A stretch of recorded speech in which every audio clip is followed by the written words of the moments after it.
Welcome to the Matt Waller Podcast, sponsored by New Road Capital Partners, where we look at success at the intersection of technology, logistics, supply chain, retail, and CPG, which we also call the retail value chain. I want to clarify that this podcast is distinct from my responsibilities as a professor in the Sam M. Walton College of Business. Nonetheless, it aligns with my aspiration to provide practical insights to professionals in business by showcasing companies and people that can enhance your ability to manage, lead, strategize, and market effectively in the retail value chain. Before we dive into today's exciting episode, I'd like to take a moment to express my deepest gratitude to our founding sponsor, New Road Capital Partners. New Road Capital Partners invests in proven and innovative technologies, products, and services that serve existing and unmet needs in the marketplace. New Road partners with growth-oriented companies in supply chain and logistics and innovative consumer companies. As experienced entrepreneurs and operators, the New Road team prides itself on the high level of collaboration it brings to each of its investments. New Road's team of investment professionals and operating partners have deep, relevant investing and operating experience, including significant experience leading large divisions of enterprise companies and building businesses from scale to concept to realization. To learn more, visit newroadcp.com. I also want to disclose that I'm an advisor to New Road. I would like to take this moment to recognize podcastvideos.com for being our provider of podcasts. Their mission is simple: to streamline the process of creating podcast videos. They're equipped with industry-leading equipment and streamlined processes, and their studio and services save you time, money, and hassle. I'm very pleased with the services they provide me. Now, without further ado, let's get started with today's episode. On today's podcast, I'm interviewing three senior executives from Shiftboard, and I'm interviewing Sterling Wilson, the CEO and president of Shiftboard. I'm interviewing Sachin Agrawal, who's the Chief Technology Officer, and I'm also interviewing Travis Shipley, the Chief Revenue Officer at Shiftboard. I'm really excited about this interview, and I think that if you're in any business where you have shift work of any type, I would highly encourage you to listen to this podcast because this is really a timely technology and capability based on everything that's gone on. We talk about various trends and how you can use scheduling to overcome them. You know, we've had the pandemic, we've had inflation, we've had all kinds of crises. All of these things are making disruptions to work life and employee scheduling. And yet today, most scheduling is done in a spreadsheet or even less than that. So we talk about some of these global events, how they affect scheduling. We talk about the shifting job market, how the power is moving from employers to employees. And we focus on manufacturing, healthcare, and warehousing, but we talk about others as well. We also talk about high turnover and absenteeism as a trend. We also talk about how giving employees more control over their schedules and allowing them to have a technology that gives them the capability of trading with other employees to potentially can make everyone better off. We call it Pareto optimal solution in economics. We also talk about how this kind of technology can help you abide by rules. Maybe they're union rules or rules that are in place to protect for fatigue. We talk about a number of things. It's a very interesting conversation. I think you'll enjoy it. And I want to tell you a little bit about the three people I interviewed. So Sterling Wilson, he's a seasoned executive with a distinguished career spanning multiple decades in the tech industry. And he currently serves as president and CEO of Shiftboard. That's one word, Shiftboard, Shiftboard, a position he's held since November of 2015. Under his leadership, Shiftboard has experienced significant growth and success out of the greater Seattle area. Sachin Agrawal is the Chief Technology Officer. He's implemented workforce scheduling solutions across North America to help complex industries tackle their unique scheduling challenges, such as adherence to site-specific safety standards, fatigue policies, and union agreements. And then prior to Shiftboard, he was at Microsoft developing and delivering large-scale SaaS services for Windows, MSN, and Azure. And also, I'm interviewing the Chief Revenue Officer, Travis Shipley, and he has a really impressive career as well. He's been with Shiftboard for almost 3 years. He has senior executive positions and experience with many companies in the technology area, and he has a growth mindset, over 20 years of sales experience. And so I think you're really going to enjoy this conversation. I think even if you're not in the business of managing shifts, it'll still be very interesting. If you're in technology, if you're in private equity, venture capital, any kind of alternative markets, I recommend you listen to this. It's a very good conversation.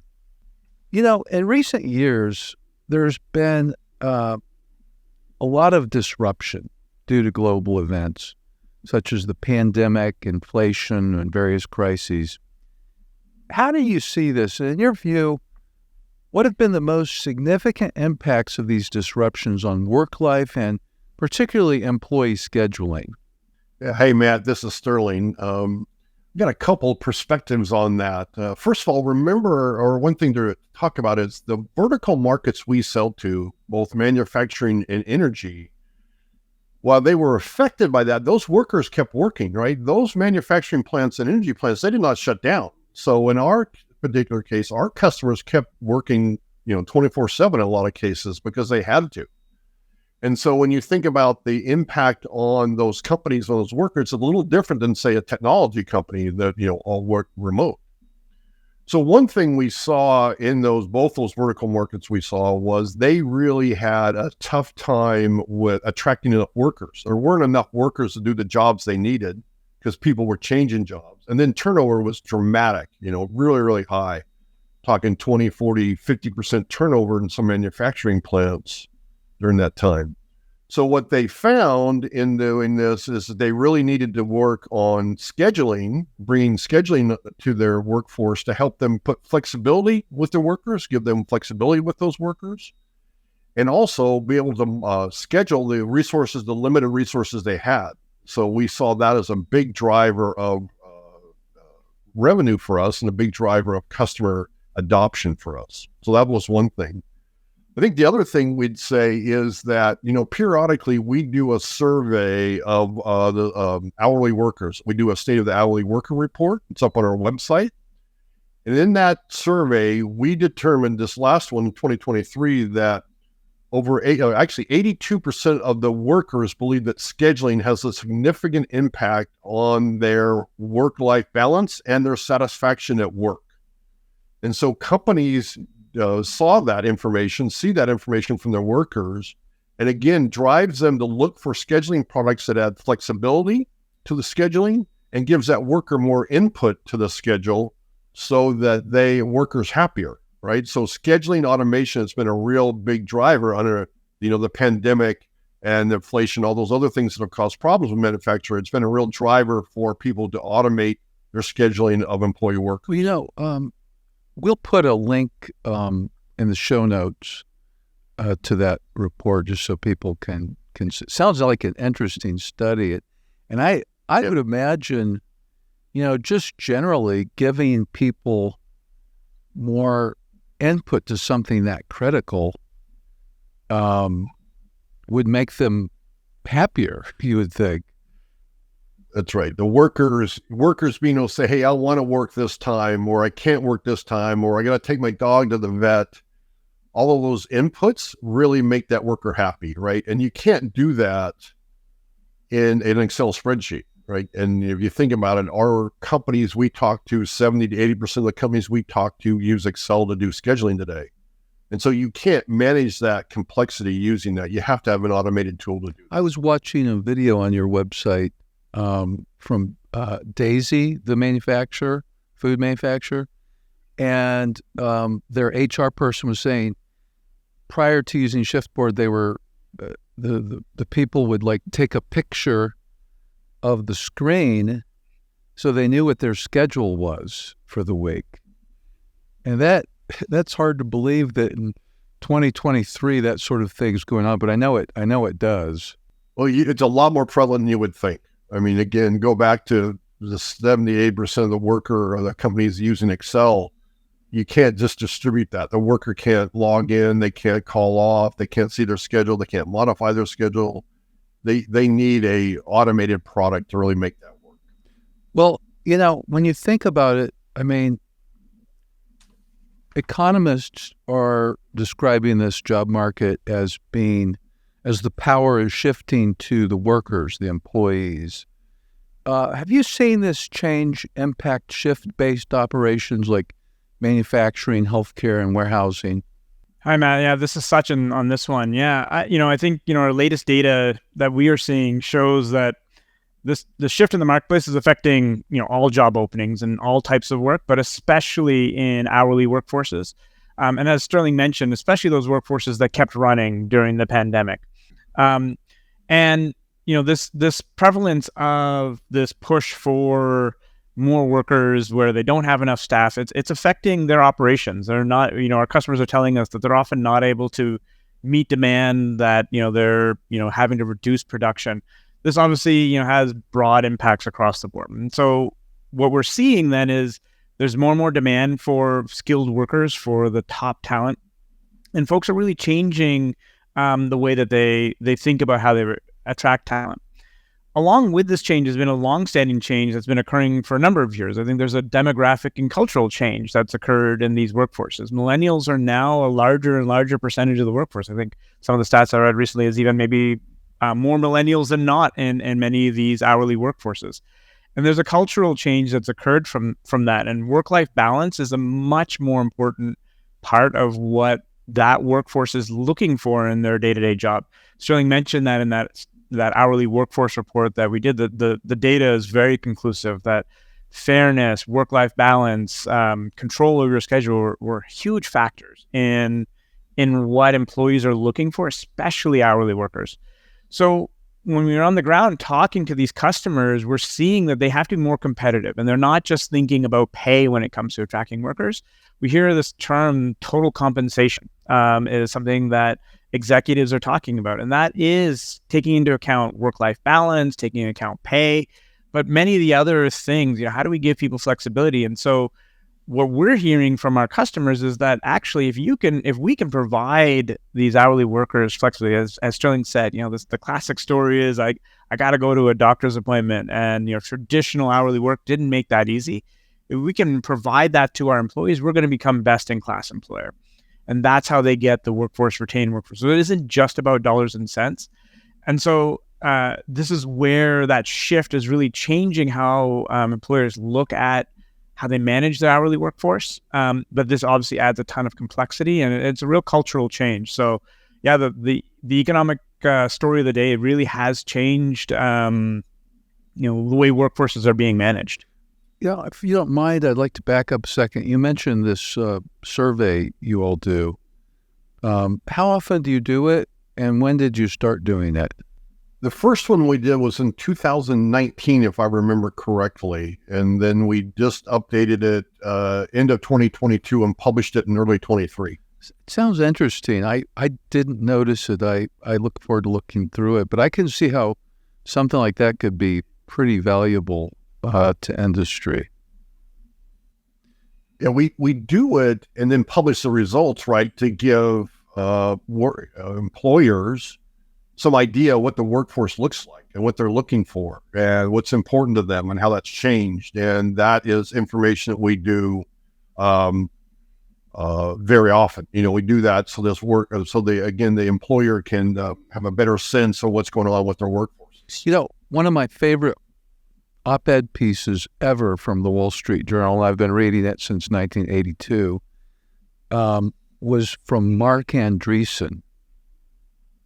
And he wrote in 2011, he wrote an article called How Software is Eating the World. I don't know if you remember it. It's a great, great article. But, when I was looking through your content and what you all are doing, and it's a good thing, the article's positive about it.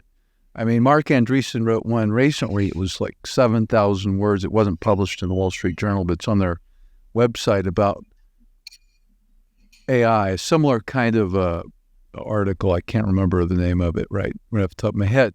But so technology is affecting everything. Could you share some examples of how technology has transformed the way employers approach employee scheduling? Yeah, Sachin, I'll take that one as well, since technology is my my bread and butter here. So I think digital transformation. You talk to any manufacturer or any organization out there, digital transformation is top of mind, and I think Mark Andreessen was ahead of his time in understanding where the trend was going. But we're seeing that full-fledged, and as we said today, especially in manufacturing and warehousing, they're maybe a little bit farther behind on some of these transformation curves.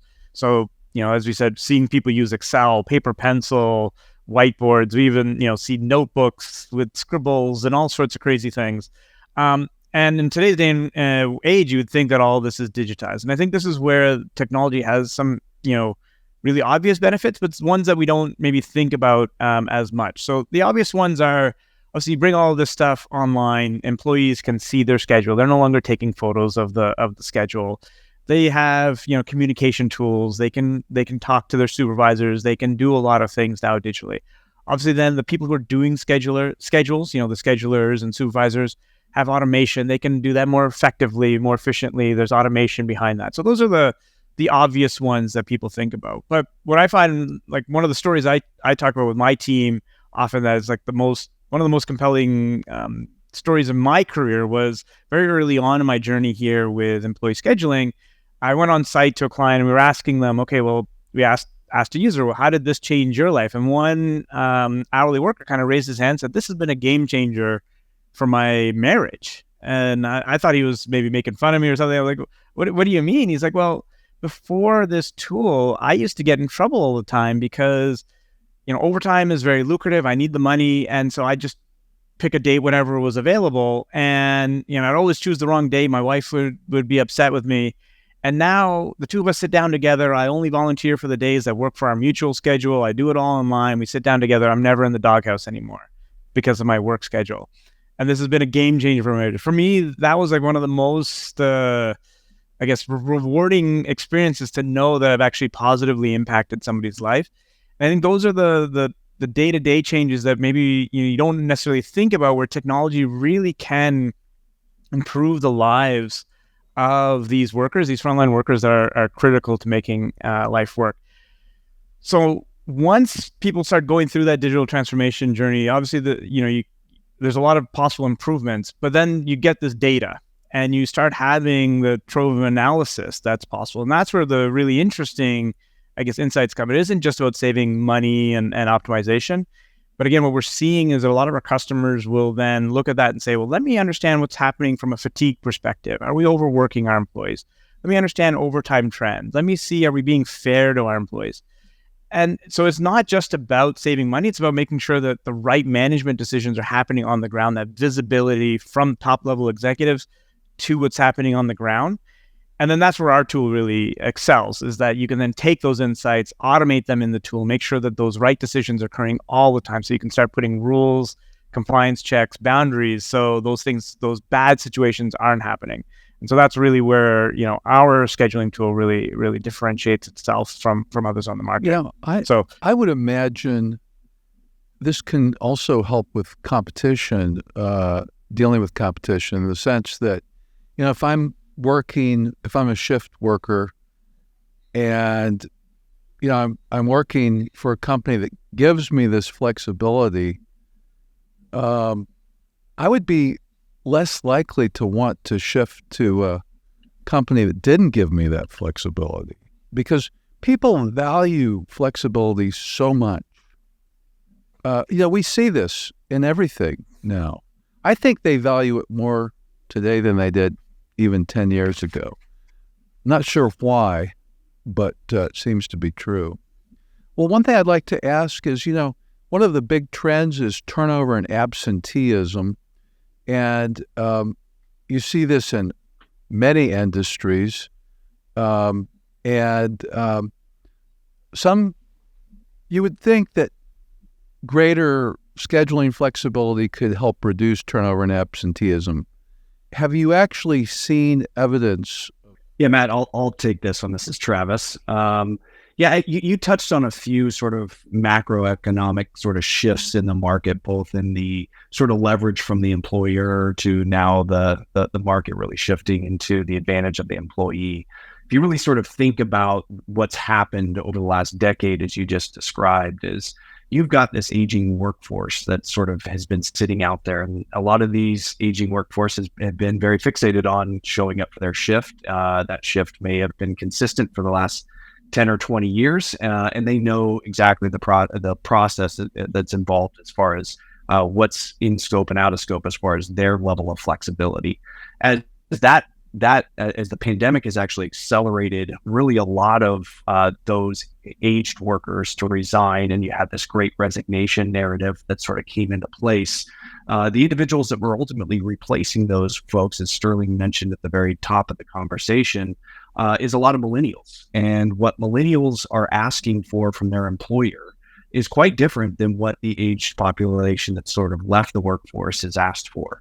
What we've heard the narrative most commonly in the market, especially in the manufacturing space, is becoming the employer of choice. You described it very perfectly. You can go draw a circle around a map in some of the locations of our manufacturers, and there will be 6 or 7 other options for work for that worker within that given area. So what is the competitive advantage for that employer to really go attract or retain the talent that they need to ultimately maximize productivity inside their plant? Really, it comes to giving control and power back to the employee. If you're what we've seen historically with a lot of our customers is forced overtime. It's a common conversation that we have with many of our customers. It's really around, what are the rule sets and what are the requirements, and how do you sort of allocate forced overtime to your employees, and what does that really do to the morale and ultimately the turnover within your plant? Obviously, you got to keep your plant running, but have you thought about different ways? Have you thought about volunteering, or have you thought about sort of looking at your workforce and figuring out how to sort of migrate particular individuals with skill sets that you need to run one particular part of the plant, and giving them additional training to allow them to go cover a more broad set of capabilities across other state lines within a plant? So trying to think about how you give your employees optionality and flexibility and giving them control now of their schedule has been a massive shift that we've seen accelerate definitely since the pandemic over the course of the last 3 years. I think about that. And if you think about it, by giving the flexibility to the employee, you can make everyone better off without making anyone worse off, because, they know what they need. There's no one else that really does. So is it possible for employees to trade, if you will, off against one another? That's a great question. And what we've seen sort of just giving control back to that employee is really the opportunity for them to solve a lot of their own problems. Historically, the way, say, a call off would work on the day of a shift would be that employee would wake up, he'd feel sick or not want to show up for work, and they'd call their supervisor and say, "Hey, I'm not going to show up for work." We actually have customers who allow their employees to go solve that problem if they can go swap a shift with a peer with that same skill set and ultimately the capability to go fill their shift, they can now go and do shift trades between two employees, actually solve the problem themselves, and ultimately have less oversight needed from, say, a supervisor or manager to go solve that problem. But that is a very, very common scenario. We push shift trading within our platform quite often, just to allow, again, that worker to have control over their schedule. Something very interesting here. I'll give you a little bit of an analogy. Anytime you allow people to trade like that, you really make everyone a lot better off, actually. I'll give you, this is a bit of a stretch, but it's a famous example in microeconomics. And the story is this, it occurs in a concentration camp in Germany. And one of the Jewish, and everyone's given, a fixed ration of food.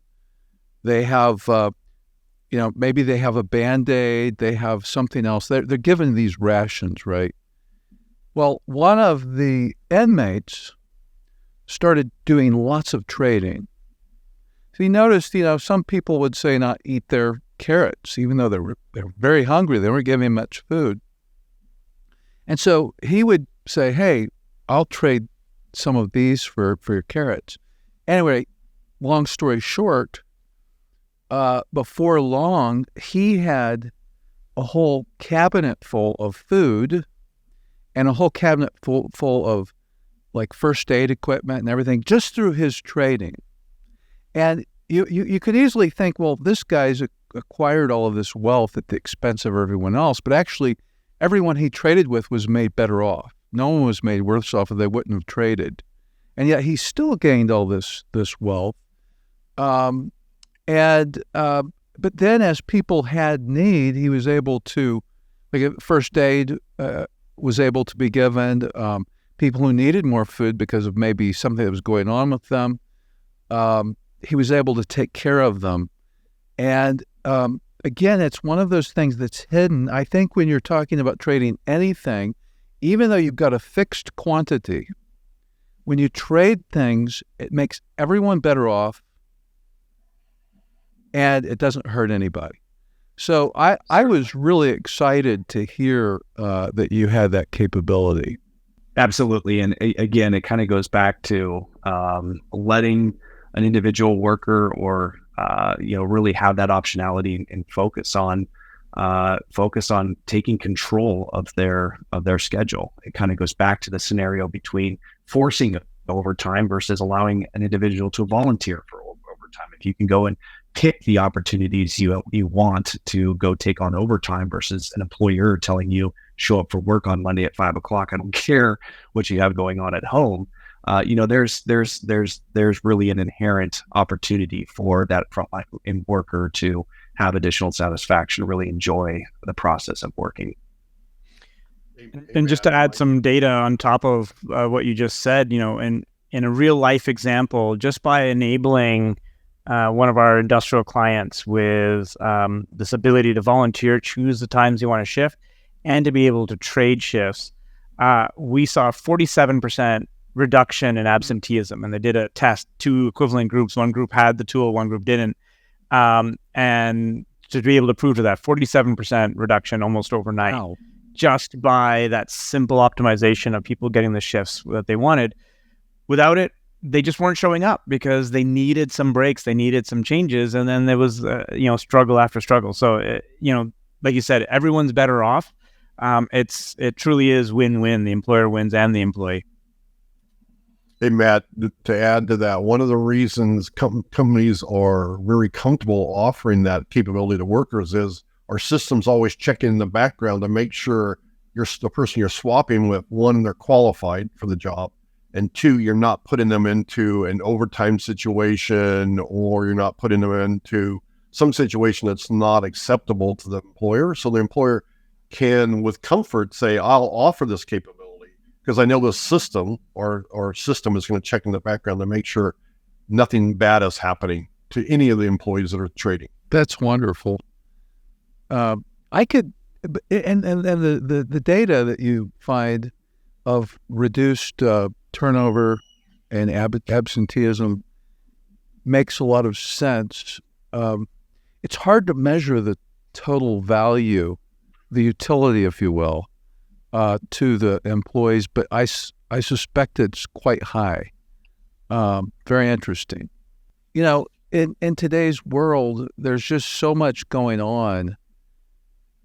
You know, people have lots of different preferences and needs, and as you have a more diverse workforce, there's also different kinds of holidays and religious holidays, et cetera, that need to be met. It doesn't need to be, but if it is, it makes everyone better off again. But again, as the workforce becomes more diverse, I think there's also more complexity that should probably be taken into account in scheduling.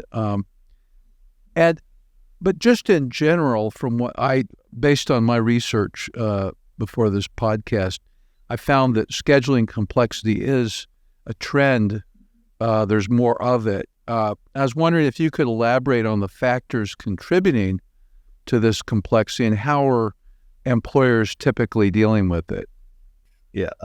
So we actually see complexity in a couple different ways, Matt. And if you look, some of it varies between the markets we serve. So like in energy, a market that we serve, there's fatigue management is a very big and complex problem because you don't want to overwork the workers, fatigue them, and then something bad happens to your plant. That's bad outcome, right? So there's a standard called RP755, for example, that our product, using a very sophisticated rules engine we have, allows enforcement of that compliance with fatigue to make sure you don't overwork the people. So the technology can through scheduling, you can probably improve safety quite a bit too.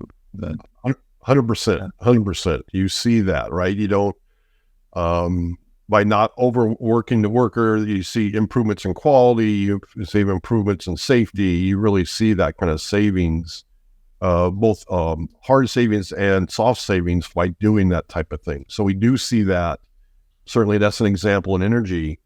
In the manufacturing world, and we certainly see this in energy too, but manufacturing unions, right? Unions are a big, lots of our workers belong to a union, and unions have specific CBAs or collective bargaining agreements by which you have to schedule. You know, this is the way you schedule people based on seniority, or this is the way you schedule people based on their position, and you have to comply with that. And if a company doesn't comply with that, they get fined. The union will fine them. And so our product, again, using this rules engine, enforces the CBA agreements to make sure we schedule the people at the right order, making sure, hey, Matt, you get offered this job because you're more qualified, and the CBA says we have to, as opposed to Sloshing getting the offer for the job. So we see those kind of union management and fatigue management as really very complex and problems we solve for our customers. And I'll just add to it a tad. We've been talking about the Great Resignation and sort of the impacts the pandemic's had on the industry. What we definitely have seen is as attrition has happened in a lot of our manufacturers, there has been this need to obviously maintain production within the manufacturing plant. And that's really sparked the idea about how you can get different workers to come in and fulfill the job requirements that traditionally a full-time worker would go and do. And that's sparked a whole bunch of innovation, everything from hiring back retirees to going to local community colleges and technical schools to go and acquire part-time talent. Just going out there and just thinking about the labor demands as well as the production demands, say on a seasonal perspective, this fluctuation of what you really need to efficiently run your plant has grown exponentially from a level of complexity perspective. So if you start thinking about, what are the requirements for a part-time worker or an individual that's in school, how many hours can they work? before they ultimately become a full-time employee, et cetera. So you start thinking about these pools or pockets of contingent labor, part-time labor, and ultimately your full-time labor. And you start thinking about putting all of that labor underneath one roof and the level of complexity that gets involved as far as trying to manage all of those requirements, both at an individual level as well as, Sterling talked about it, some of the compliance and safety levels that are required at a particular plant. You put all that into an Excel spreadsheet, and you're most likely going to fail. So you really do need automation in a system like Shiftboard to ultimately assist in driving simplicity into your complexity.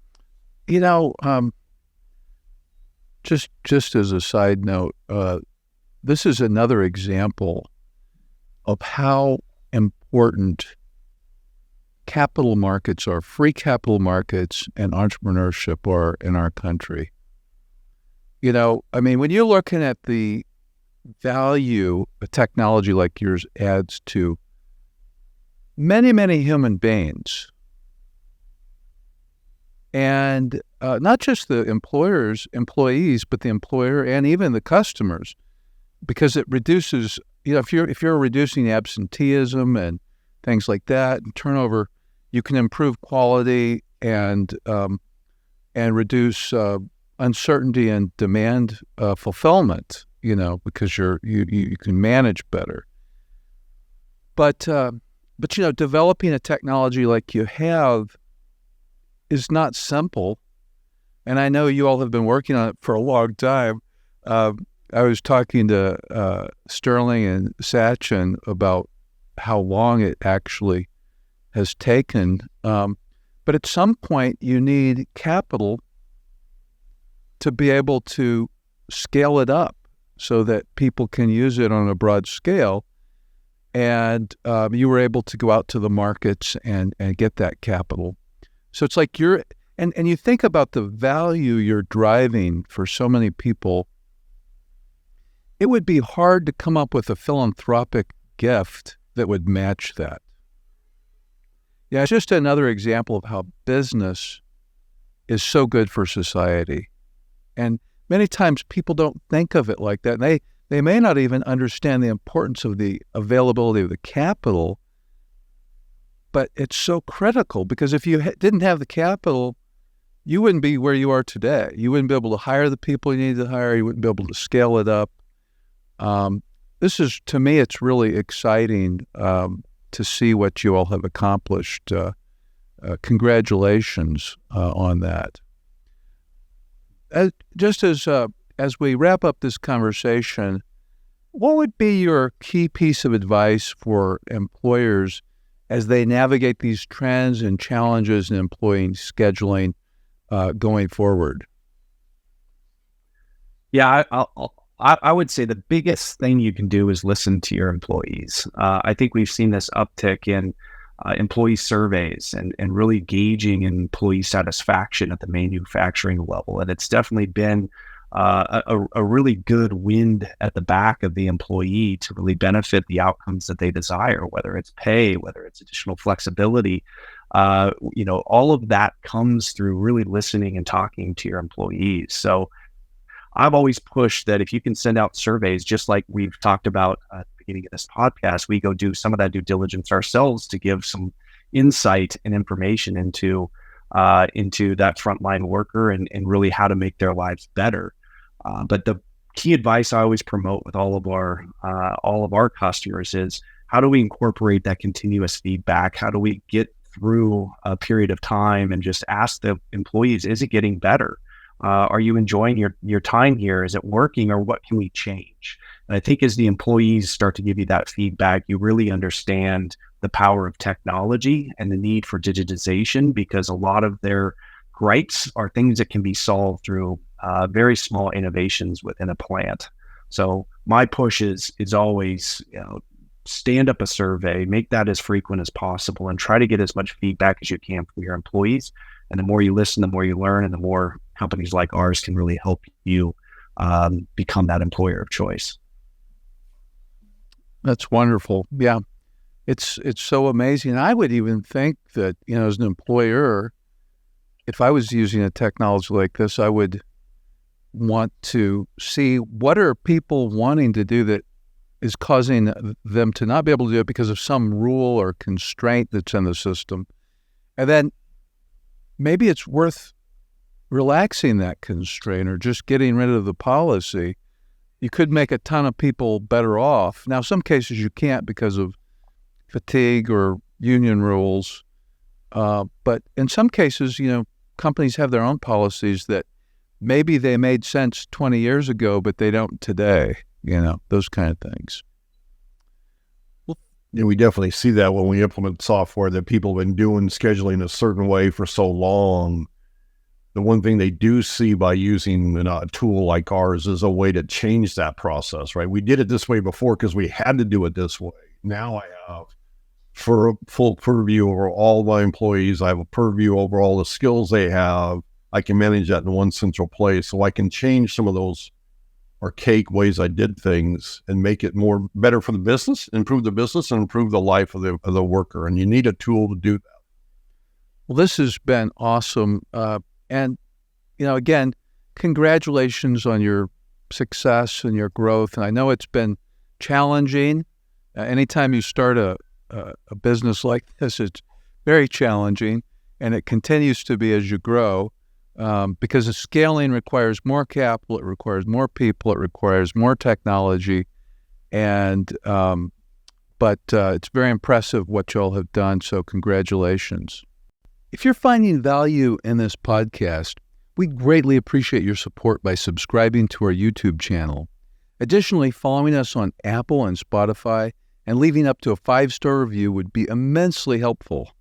We welcome any feedback or questions related to the podcast, as well as suggestions for further topics and guests. You can leave your comments on our YouTube channel, and rest assured that I will read each and every one of them. Please also take a moment to check out our podcast sponsors, as they play a critical role in keeping this podcast running.